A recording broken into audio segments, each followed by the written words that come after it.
So, having made your cartridge and charged it with the PBS, if we now plug that into the reader, like so, and if we now view the screen on the laptop to which the reader is attached, double click onto the icon, which is the SDS icon, which will start up the graphics package. You can see in real time. If you now look at the top right of the screen, click on this and you will see the number of communication ports. Your machine may well have another communication port used for a camera, for example. Always therefore go for the higher number. In this case it's communication port 9, and then press start.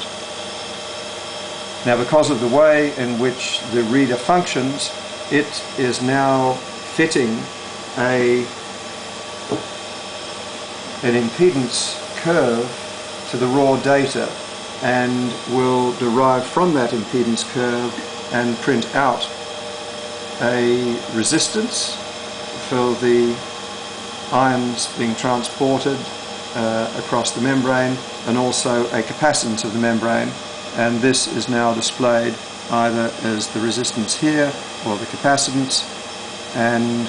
one has an option of selecting what variables you want in the table at the bottom of the graphs by clicking onto table, and you can see here the various options you have, and likewise you have a set of options that you can have displayed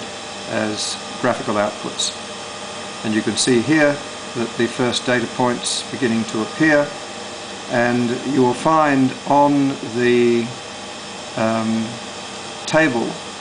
that there is an option called GOF. That's goodness of fit, and this is a judgment being made by the computer of how well the 2 capacitor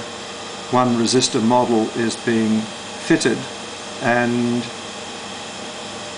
it is when all channels have a goodness of fit of less than 0.1, it will now be ready to read.